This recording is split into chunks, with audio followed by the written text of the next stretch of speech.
Hello students, how are you all? And today I am with a very interesting topic, that is tissues for class 9, which is very important because these students of class 9, they are now studying the subject, that is biology, in a little detail.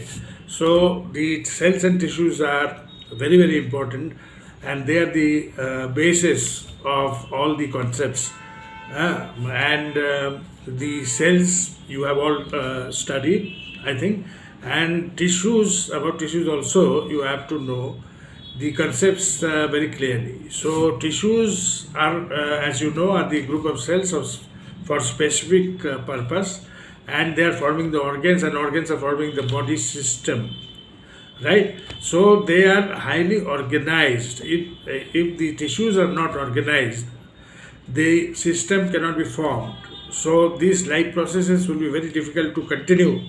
So these are so important. In multicellular organisms, the tissues are performing, different tissues are performing different functions in the different organs, and that is why the system is running. Okay, so the tissues significance you understood. Now the plant tissues, animal tissues, you have studied about the plant cells and animal cells. I am discussing the salient features only. Plant cells and animal cells you have studied. Okay, there are differences, there are similarities also. But what about the plant tissues and animal tissues? Okay, there are similarities also, but differences are there. What are the differences? They are plant tissues are mostly made up of dead cells, but animal tissues are made up of your living cells. Okay, plant tissue, they divide in certain areas only, not everywhere, and animal tissues can divide throughout the body, right? Plant tissues, which are dividing tissues, they divide for certain time only, and then they become permanent tissues. But in animal tissues, they can divide throughout. So in plant tissues, they are very simple. Organization is very simple, but in animal tissue, organization is complex. Plant tissues are generally giving mechanical and physical support to the plants, but in animal tissues, they are performing different functions in the complex system of multicellular organisms. So these are the differences. Okay, so you have to remember some basic differences between plant tissues and animal tissues, students. Now, when we talk about plant tissues in detail, first of all, there are dividing tissues in plants, as I said, but they are not everywhere. They are at certain points, certain areas only. What are the types? As per their location, they are called. In the apex, in the stem apex, root apex, the growth will be there because of the division of the tissues. They are called the apical meristem. The stem will also grow, laterally. It become wider as the plants or trees become old.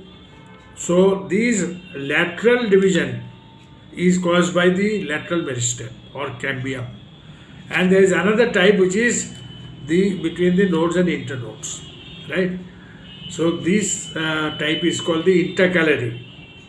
So meristematic tissues, you understood, the dividing tissues. At the apex it is apical, laterally it is lateral, making the stem wider or broader, and between the nodes and internodes it is intercalary. But again I say, they do not divide continuously or for a lifetime. They will stop dividing after some time and will become permanent tissues. What are the characteristics of these meristematic tissues? Naturally, they have to be very small. They are the dividing tissues. Okay, they are very compactly arranged, tightly packed, right? That will help in division. Okay, vacuoles are not there. There is no gap, no vacuole, right? So these are the characteristics of meristematic tissues, right? And main features, and the uh, and then they will convert into what they are doing. They're dividing continuously and growing. The parts where they're dividing, the parts are growing, right? Like stem, root, okay. So the shoot, parts of the shoot. Now when we come to the permanent tissues, these meristematic tissues only become permanent tissues. So permanent tissues are, how many types are there? And the difference between the meristematic tissues and permanent tissues, if you want to recall, is that permanent tissues, they are bigger, flatter, right?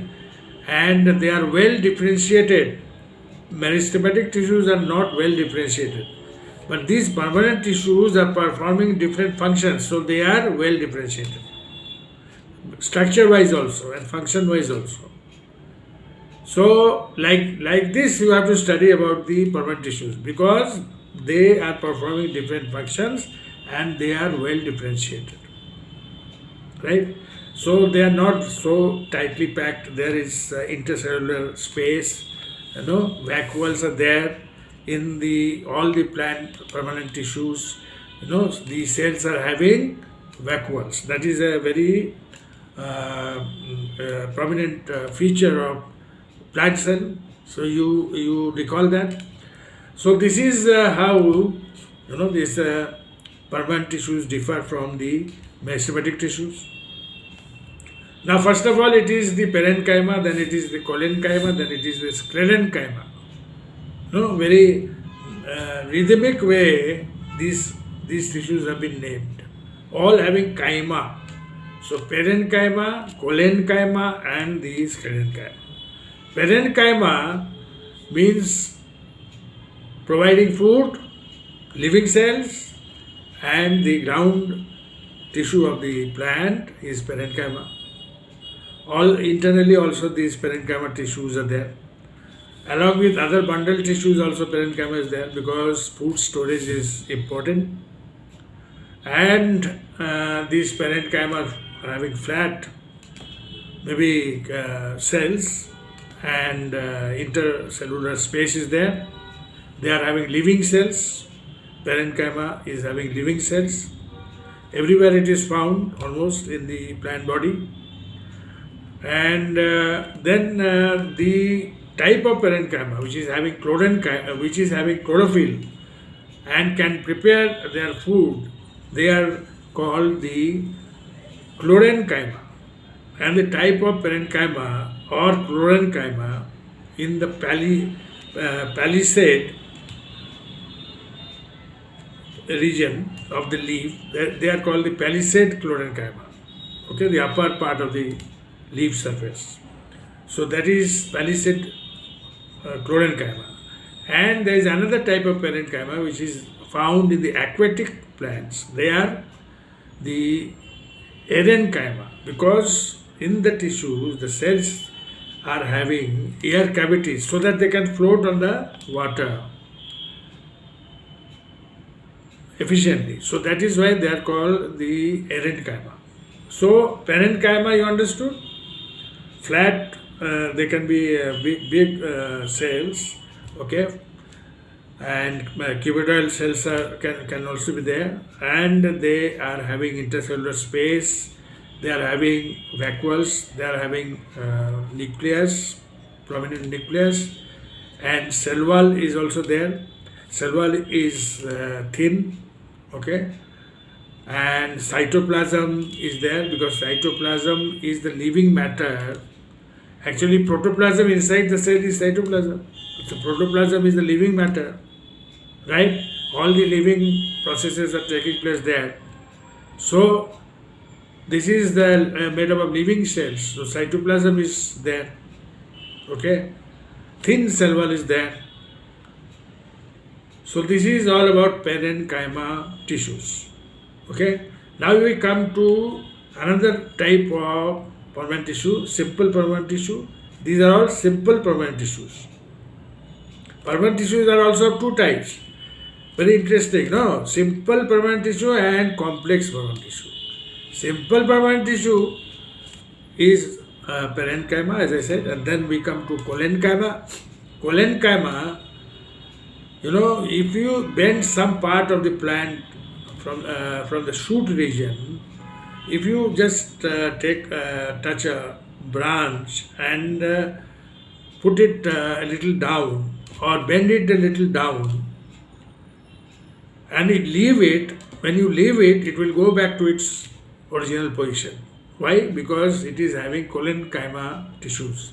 These tissues are having the characteristic of elasticity.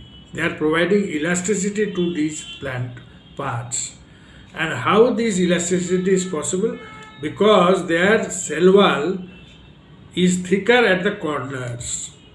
Their cell wall is thicker at the corners, so they can provide elasticity. They can become elastic. So this is collenchyma. They are giving support also, mechanical support to the plant. They are providing elasticity to the plant. They are having living cells, right? So cytoplasm is also there because there are living cells, right? So this is collenchyma. Then we come to sclerenchyma. All the tough and hard parts of the plant are made up of sclerenchyma, right? Sclerenchyma. When you talk so frequently, sometimes there is a slip of tongue. So please bear with this. And I am talking now about sclerenchyma, students. Sclerenchyma, all the parts, all the hard parts and the toughest parts of the plant, like the venation on the leaf, and the stalk or the other hard parts, are all made of dead cells. They are so hard because of the deposition of this cell wall. So cell wall is very thick, right? So this is the sclerenchyma, and you find the hardness in many fruits, in many plants. Dry fruits all are very hard. Hard nuts are there. The coconut is having very hard cover. You have to break a coconut with some other substance. So that is so hard, and it is because of the sclerenchyma tissues, right? And sclerids are very hard fibers. So the outer cover of the coconut is made of fibers, which is also known as sclerids. So type of sclerids. And stone cells are like stone in the pulp of a fruit like guava or pears. You cannot crack or break the seeds of the guava in the pulp by your teeth because they are so hard. So they are called the stone cells. So these are all types of sclerenchyma. They are made up of dead cells. Okay. So no cytoplasm is there. There is only fibers and very hard cells, which are known as the dead cells, right? So these are all sclerenchyma. Okay, and then we come to the complex permanent tissue. Why complex? Why it is called complex? Because they are made of not only one cell, one kind of cell. They are made up of number of tissues. They are not only one tissue. The simple permanent tissues are all one tissue, made up of one type of cell. But here it is complex tissue containing 4 tissues made up of 4 types of cells. Though the basic nature of these complex permanent tissue in plants is same, they are the conducting bundles. So one is xylem, another is phloem. Xylem is a bundle tissue which is having 4 kinds of tissues: the tracheids, the xylem vessels, the xylem parenchyma, xylem fiber. Xylem parenchyma is only the living cells, and all other are dead cells which after some time become the bark of the tree. So xylem is doing what? Is conducting these are all conducting tubes. You have to have tubes to transport water minerals from the root to the shoot. First of all, the water and minerals are absorbed from the soil to the root hairs by the process of osmosis, diffusion, active transport, etc. You all have studied about these processes, and these then the root pressure also pushes the water. But mainly the water is carried by the xylem bundle. Okay, the main conducting tube in xylem is the tracheids and the xylem vessel. Parenchyma is supporting by storing food, and fibers, xylem fibers are giving mechanical support to the bundle, strength to the bundle. Now the water and minerals are being taken upwards towards the shoot by the xylem. But where is the energy coming from? It can be a vehicle, there can be a vehicle, but to move the vehicle, for the movement, there has to be one source of energy. So here it is said that the transpiration pull actually is the most accepted theory behind the the movement of xylem, that is the movement of water and minerals upwards unidirectionally. So transpiration pull means through transpiration water is being lost continuously by the plants through the stomata.